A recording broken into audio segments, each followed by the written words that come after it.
Hi, welcome to Feather of Truth, Chapter 5. Well, in this chapter, we begin by writing our story.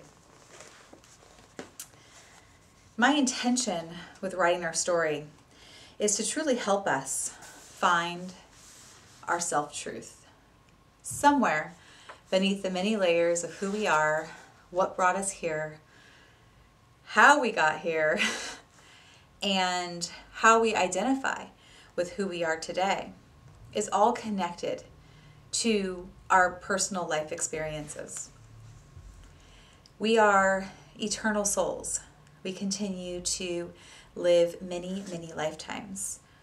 However, what really matters is this current lifetime. And why is that? Because this is where we get to take advantage. We get to hold the gift of life in our hands. We get to be the creators, the manifestors, and the ones who do choose our purpose in this journey. This is the power that we hold right now. And oftentimes, looking at our story will help us better understand how we behave, how we walk through situations and different scenarios, and then help us see how we could do it better, how we can celebrate how we walk through things, and really gain a large perspective of who we are. And one of my purposes and goals for each and every person who goes through this course is to take all of these things that we self-identify with, whether they be good or bad or indifferent, those things each can be represented as a stone, a large rock in the palm of our hands. And this experience did XYZ. And then the next rock, this experience did ABC. We are able to look at each rock and say, this has formed and created and manifested in my life. This is part of who I am. And then I put it in this metaphoric bag, and I tend to throw that bag over my shoulder and I carry it. I carry it like a badge. I am this. This has happened to me. I have been victim. I have been victor. And every single time that I take one of those rocks and put it in this bag, it gets heavier and heavier to the point of grounding us to a level where we become disconnected with what really does matter. My goal is to take this bag of heavy rocks and begin to allow them to dissolve. They don't go away altogether, but we become lighter. We allow that huge rock to now become a small, small grain of sand. We allow ourselves to lighten our own load. When we lighten our own load, we make room for the new. We make room for more. We make room for more happiness and more love and more fulfillment in our lives. And that is something that so many of us are missing. Now, first and foremost, I want to be very clear that you need to be applauded for being here, for doing this work, for walking through these exercises. Nobody really wants to do this. Everyone has doubt. Everyone has fear about going through a process like this.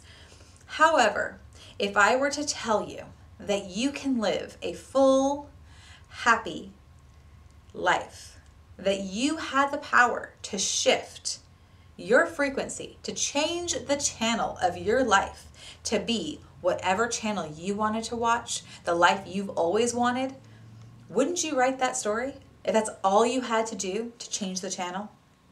Now, I'm not going to lie to you and tell you that's all you got to do, because there's so much more. But at the same time, this is you saying, yes, I want to change the channel. Yes, I want to change my outcome. Yes, I deserve to be happy. I deserve. I am worthy to be happy. That is what you say when you pick up that pen or pencil and you begin to write your story.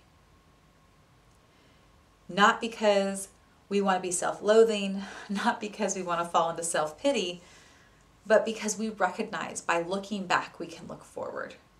We don't plan to stay in the past. This is not about being miserable. This is not about falling into sadness. This is about recognizing where we have come from, to see the pieces of the greater puzzle in the pathway to what got us here. Once we're able to write out our story and be able to observe it, we now can self-identify. We can understand how we label ourselves and how we allow others to label us and how we try to fulfill those roles day in and day out. We become exhausted. We become burned out. We become lost. And we become frustrated. And usually that represents stagnant energy, meaning we're not moving forward. We're just stuck. And to undo this cycle, we must be able to move forward. How do you move forward? Lightening your load. I write a little bit here in the beginning of the section. And I say, tears well into my eyes when I think of all the beautiful souls alive today, surrounding this world with light and love. I mourn those who are lost and blinded by hate and greed. We all have the same gift, and it is called love. We all are capable of it. We must live love to know our purpose in this world.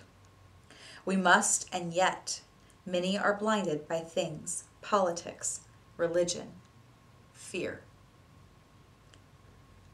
We must all love ourselves and each other if we ever want to evolve as beings. It seems so hard, but I promise it's not once you begin. As I began to write, I understood what made me different as an author and as a teacher. And this portion of the book is what makes me so different. I recognize that in order to truly walk a blessed path, to truly understand the nature of the nature path, we have to understand our own nature. We have to understand who we are. We have to understand how we work and how we function. And if we are blind to that, if we run from that, then now we're giving up on ourselves. We're giving up on the possibility of a beautiful gift to be discovered. Do you have to? No. Should you? Maybe. Will your heart allow you to? I hope so.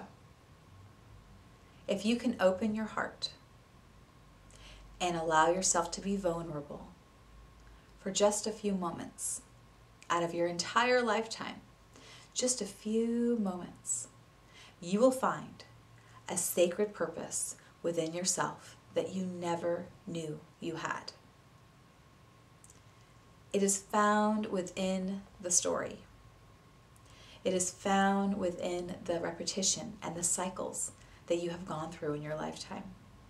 It is found between the lessons that you are shown over and over again. It is discovered by looking in the mirror, looking at your own reflection, seeing your own beauty, and seeing your weaknesses, seeing that you are not perfect, and that is exactly as you should be. That is the gift you receive here. I'm going to challenge you to write this story with all of your heart and all of your purpose and all of who you are today.